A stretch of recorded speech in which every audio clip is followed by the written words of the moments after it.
the big bearded man with male genitalia wins the women's weightlifting competition, you can predict with 100% accuracy who is going to say, yeah, what's the problem with that?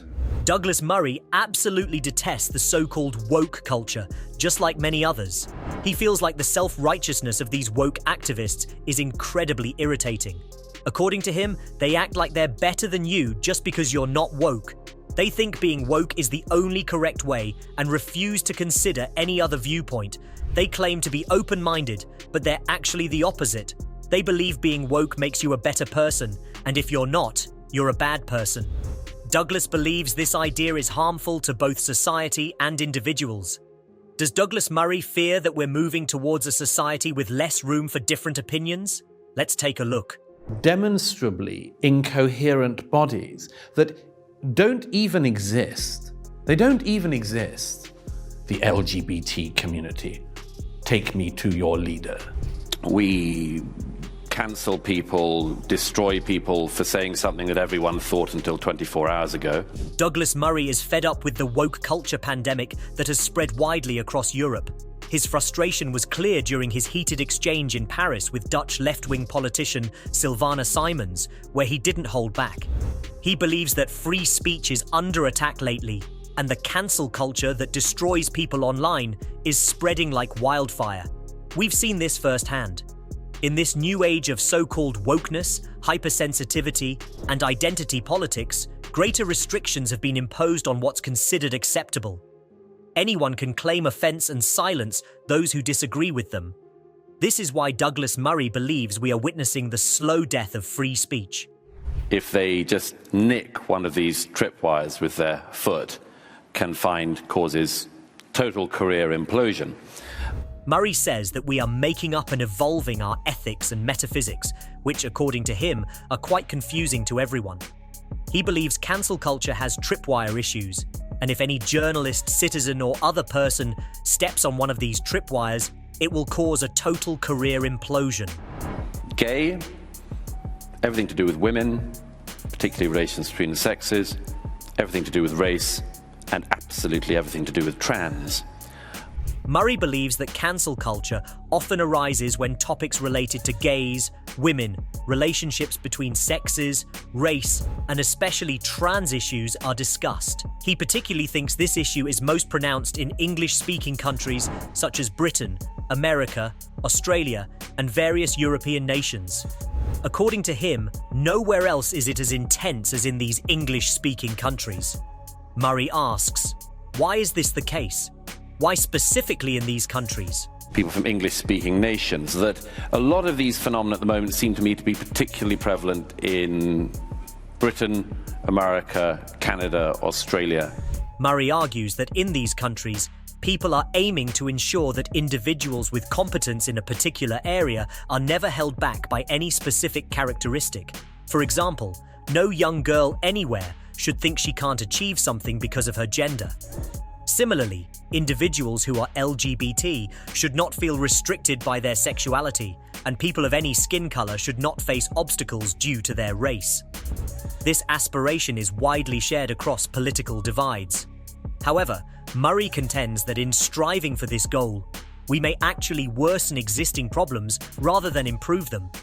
Where somebody with a competency, indeed anybody with a competency in a particular area, is never held back from achieving what they could achieve because of some characteristic. Murray also highlights a troubling aspect of journalism. News organizations such as the BBC and the New York Times have adopted selective reporting, focusing on topics that align with liberal preferences, which often cater to popular demand. Take a closer look at this phenomenon. This was one of the top stories on the website. It was 5 years after Daily had come out. And just underneath that was news that a tsunami in Indonesia had killed at least 800 people. Murray asks, what if pointing out these things isn't making things better? What if it isn't erasing these differences? What if it's actually making these differences accentuated? It's playing off races against each other, it's playing off the sexes against each other, it's playing off sexual minorities against majorities. Murray makes another important point on The John Anderson Show, a question that is very controversial. Are women and men exactly equal? Are men more competent than women in certain areas? Or have we, just for convenience for the time being, landed, for instance, in this strange place I think we're in, where we have to pretend that women are exactly the same as men and also magically better? Murray believes that we are very uncertain about this notion. He thinks that our certainty about certain issues is misplaced. He suggests that while we've often been overly confident in our understanding, we are actually very uncertain about topics like race, which he describes as a complex mess we're struggling to navigate. We're very uncertain about this. We tend to be totally certain, we're very uncertain. Race, absolute mess. Similarly, he points out our society's limited knowledge about transgender issues, despite acting as if we have all the answers. Murray summarizes the problem as our attempt to construct a new morality based on assumptions about topics such as transgender issues, while simultaneously ignoring or downplaying our previous understanding of relationships between the sexes. And then trans, which we know almost nothing about, and our societies are pretending to be incredibly certain about. Murray also points out the diversity within groups such as gays and lesbians. He notes significant differences and even tensions among these groups, which he believes are often overlooked or misrepresented.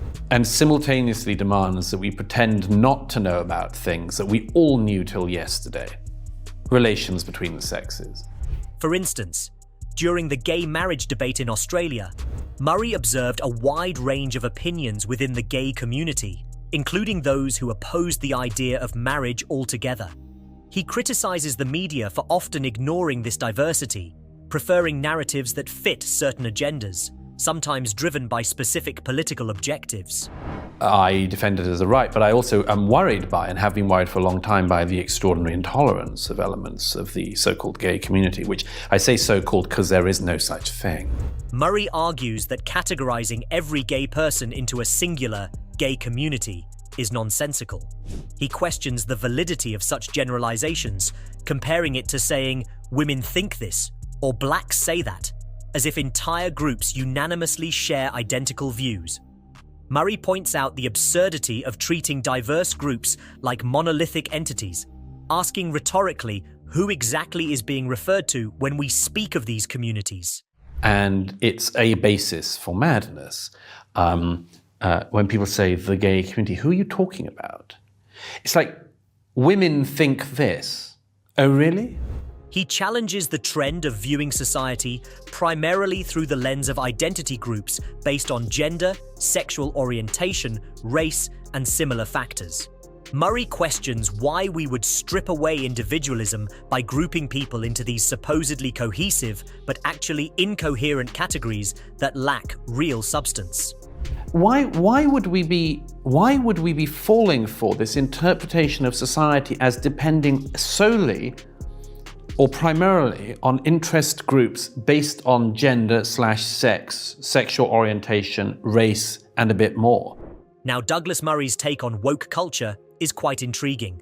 The term woke was initially used in a positive way. Not too long ago, people proudly identified as woke. Then, it began to be mocked and laughed at. It turned into a term people used disparagingly about others. People would boast about being woke. Then it started to be sniggered at, laughed at a bit. And it became something people used about other people, not in a very praising light. Eventually, those who originally embraced it acted as if they never did. This is a common tactic, denying the existence of words and concepts when they no longer serve one's immediate interests. It reflects a broader pattern where cultural trends are embraced or rejected based on their perceived social currency rather than their intrinsic value or meaning.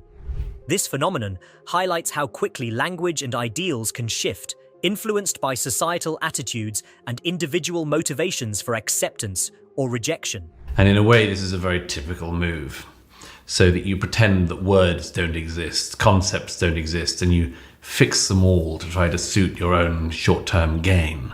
Murray points out how the term woke as it's commonly understood, humorously describes individuals who see it as their mission to correct the behavior and beliefs of everyone on the planet.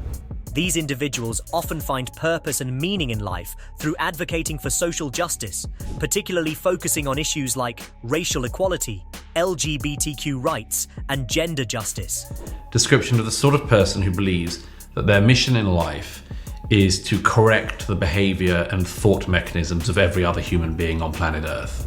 Many who identify as woke believe they are engaged in a righteous cause, viewing their efforts as part of a grand struggle for equality and fairness in the world. Despite starting with good intentions, this perspective can sometimes lead to a zealous belief in their own moral authority and a singular vision of social change. But a lot of people who think of themselves as woke, or who are thought of as woke, believe that they are doing, as it were, the Lord's work. But that's not all. Murray's explains that in the past half-century, we've achieved significant advancements in rights, which we should all take pride in. However, the woke perspective insists that this struggle isn't just ongoing, but that it's more urgent than ever. We have, in the last half a century or so, gained a whole set of rights advances, all of which I think we should all be incredibly proud of. The woke people portray America as exceptionally racist today, despite real racists being marginalized and absent from public life. They also exaggerate issues, suggesting that it's never been worse for groups like gays and women, likening our society to something out of a Margaret Atwood novel. This portrayal doesn't accurately reflect the reality of our society. The woke fraternity present America as if it is an exceptionally racist society today. After the rise of woke culture, conditions deteriorated for gay individuals. They now feel compelled within their social circles to demonstrate their virtue and adherence to correct behaviors, using appropriate pronouns, echoing approved slogans, displaying certain symbols and more, all to validate their credentials. This is what woke culture has done. They have become the very thing they vouch to destroy. That they say the right things, that they chant the right slogans, that they hang the right signs in their window, that they have the right bumper sticker, that they've proved their credentials, and much, much more. Wokeness has hit an all-time peak in the American corporate world. Instead of valuing equality through diversity, the woke left uses terms like diversity, equity, and inclusion as weapons against others. The movement has shifted from striving for equality to pushing for equity, which might eventually lead to a new kind of division. This could end up tearing everything apart.